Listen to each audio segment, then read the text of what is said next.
Well, hey everybody. We have been on a journey through a book in the Bible called Acts of the Apostles.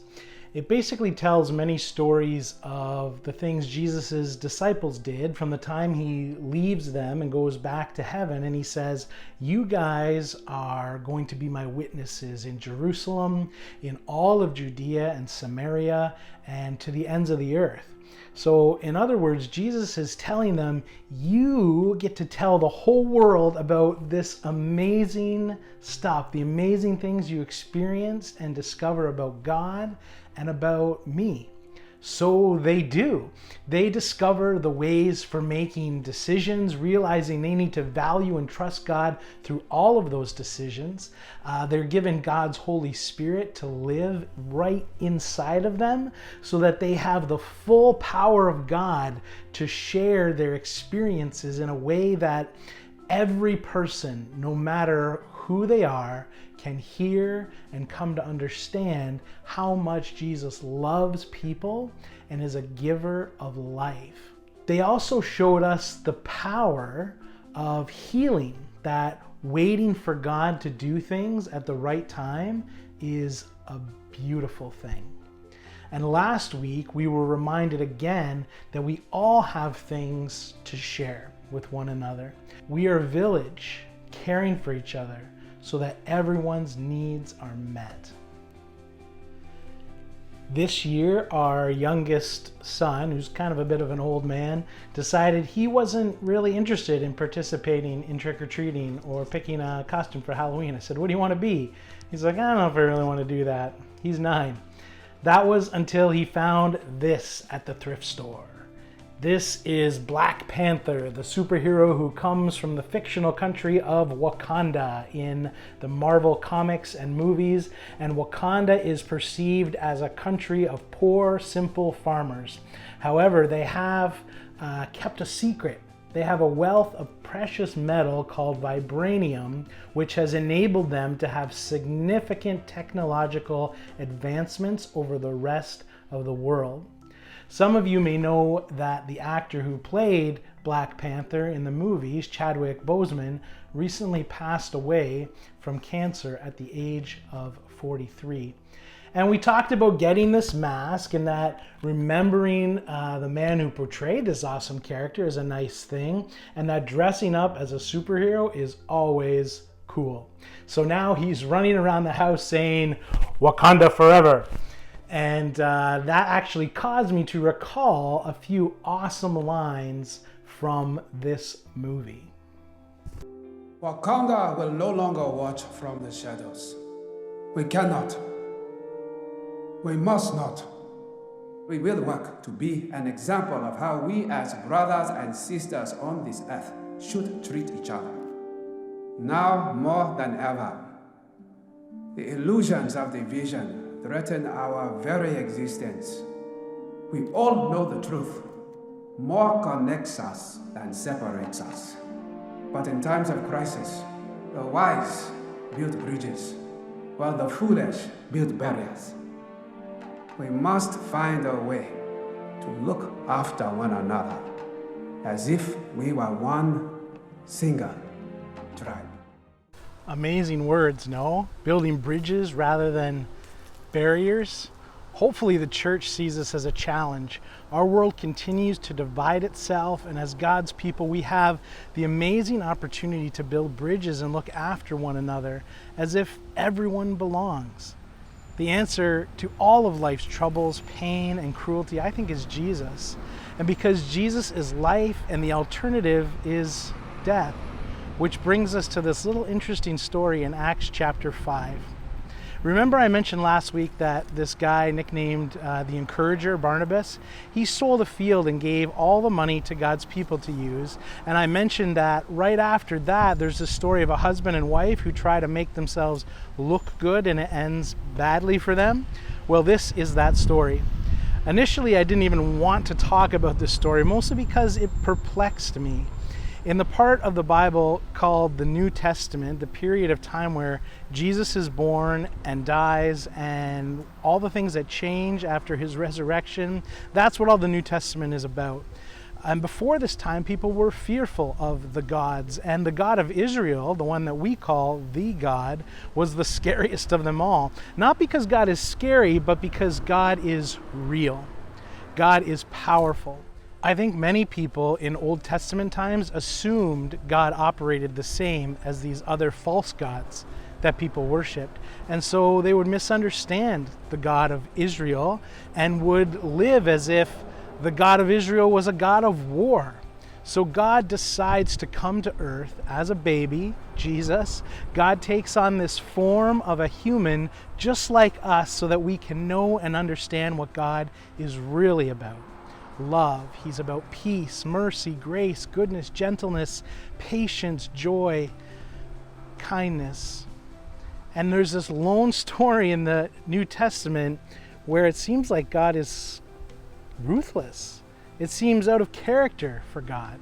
So let's hear the story and then we'll dive in to what it's all about. Well, hello everyone. My name is Harry Chinman. I am a close personal friend of Pastor Dan. In fact, we are very, very close. And he asked me to come by today to tell you a story. But first, I would like to say hello to Logan, who is in the hospital. And we hope she's feeling better. And we are praying for you, Logan. Hi, Logan. And hope to see you real soon. I hope to meet you. You sound like a nice person. So, Pastor Dan has asked me to share the story about Ananias and his wife, Sapphira. Is that just a fun name to say? Say it with me. Sapphira. Ooh. Oh, it gives me shivers. So, Pastor Dan told me that last week you heard about a man named Joseph the Encourager and how he sold a field and all the money he made from the sale of that he gave to God's people, the church. And that's pretty cool. That's pretty nice, right? He didn't have to do that. That was just a really nice thing that he did. And this man, Ananias, and his wife, Sapphira, they thought, oh, why don't we sell our property? And they sold their property and got lots of money. And they said, we'll keep some of it, but we'll tell everybody we gave all of it. And we give some of the money to God's people, the church. So we'll tell everyone we gave all the money. And that will make us look cool and generous and awesome. And so that's what they did. And they pretended to be super, super generous, even though they were just regular generous. I mean, generous is good, but they were telling lies about what they were doing. And so Peter called Ananias and was like, Ananias, can you come over here?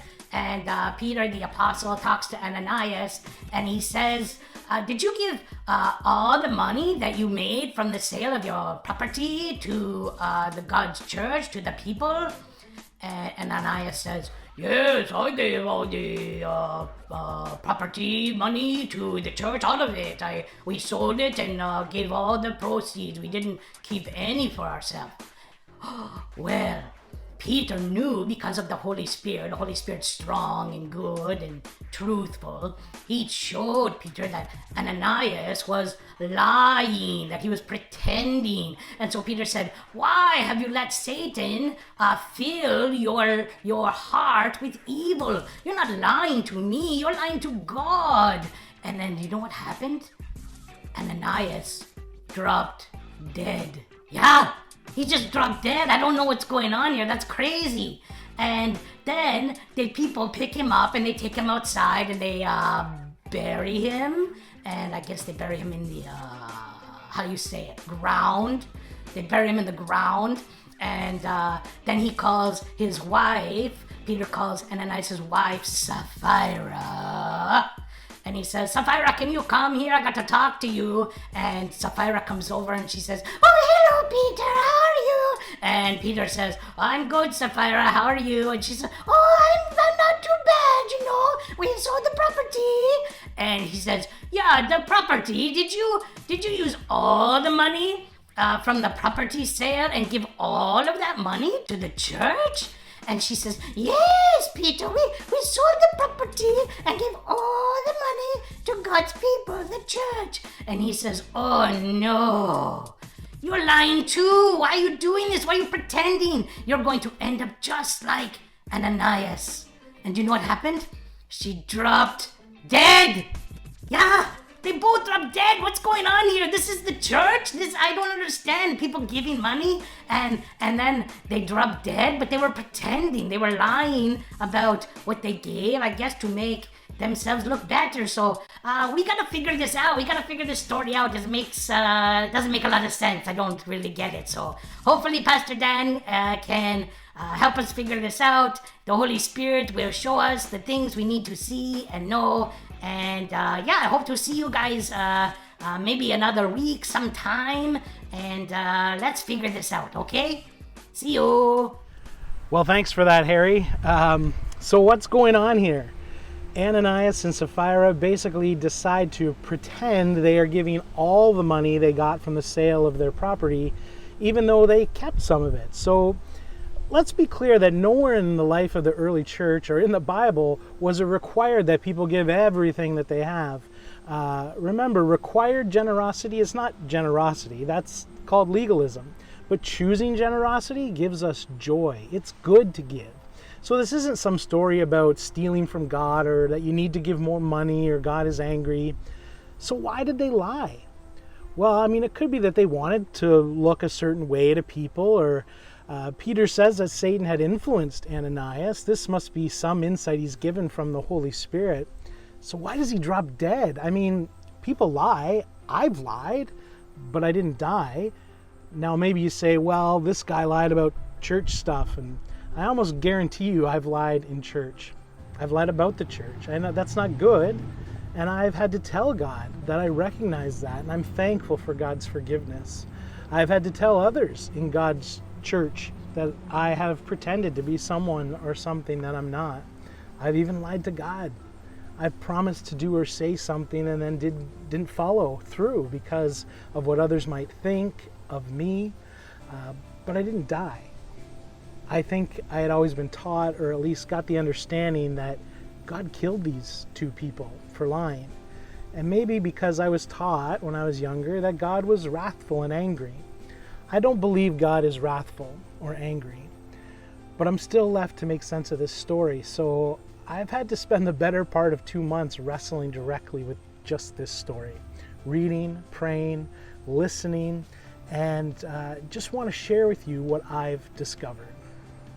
So one thing I've discovered is that nowhere does it say that God killed these two people. I've put that into the story. It does say they dropped dead, but because of Peter's words of kind of knowing the truth, there does seem to be this sense of divine judgment. But everything we read in the scriptures has to be done by looking through the lens and perspective of the cross and Jesus dying there for people. As author and pastor Greg Boyd says, if we truly believe the cross is the most perfect revelation of what God is like really like, then the cross has to serve as our interpretive lens, right? Whenever and wherever we see or believe, we see God in action. Knowing that God's true character looks like Jesus voluntarily dying on the cross for his enemies, we will always know that something else is going on if God appears to act in ways that are contrary to this enemy-loving, non-violent character. And I do believe that, me personally, so we have to ask, what does the cross reveal about the apparent divine judgment that's happening in this story? It does seem that God's judgment of sin is to withdraw from it and allow sin to run its course.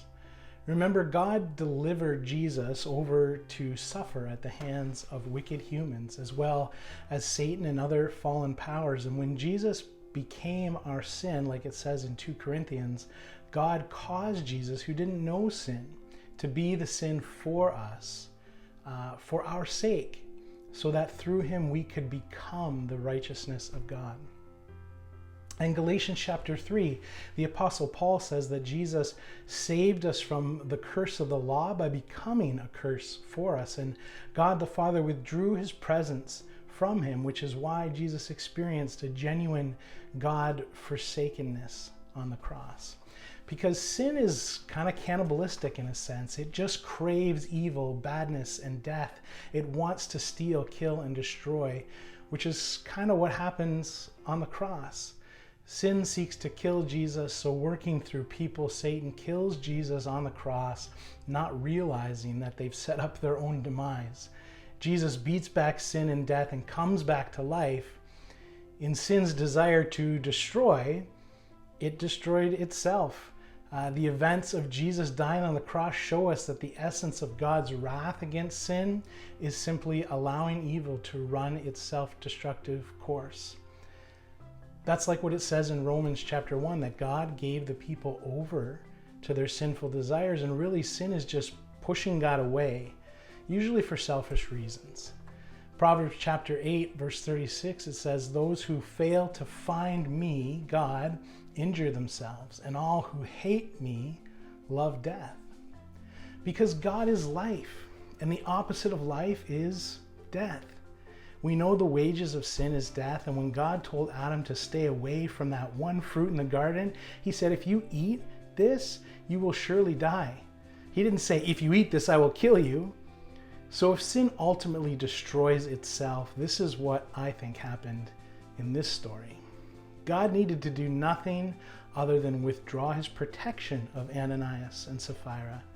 They had been pushing God away, letting Satan into their hearts, as the story says, and bit by bit, they're pushing God away. Peter says Ananias allowed Satan to fill his heart, which gives us the picture that this is not an isolated incident or a one-time lie, but that even as they had joined the community of faith, they were pushing God away and had become enslaved by evil, so much so that they would do anything to uphold the image, to pretend to be what they are not. So God grants them their wish. You don't want God, God will allow that. But know that if you don't want God, what's the alternative? Satan prowls around like a roaring lion, seeking to devour and kill all that is good. And that includes us. I want God's protection. I must not pretend. I have to be real with my mistakes and sins and be honest and welcome the grace that God and my community gives. In a fallen world that's filled with such destruction like our world is, death kind of operates like gravity. For a ball to drop, we don't need to push it down, right? We just have to release it. There it goes. We released it. Ball drops. So too is the experience of sinners who experience death consequences from our decisions. God doesn't need to kill us. He simply needs to let us go. And there are times when God must do so because he doesn't force his hand. But Jesus reveals that God is grieving when we push him away, and he needs to let go. God doesn't force himself on anyone, and this is a record of an event that happened in the life of the early church. I don't think we need to develop a universal principle on this. It's not how every situation is handled. What we can see is that a specific individual died as a result of a specific action by divine revelation, which is kind of what Peter seems to have received regarding Ananias and Sapphira, to know their sort of motivations and hidden actions. Otherwise, Jesus teaches us that it's never our place to try to discern the hand of God in the way people are handled or the way people die. We should rather restrict our focus to our own lives, making sure that we're not heading down the road Ananias and Sapphira went down by pushing the giver of life away. You can welcome the giver. You can welcome life. Simply tell God, I'm sorry for my sin. Thank you for your grace and forgiveness and life. I want that. Confession is good for the soul. In it, we're reminded that God is so full of love and healing. I pray you experience that this week. Peace.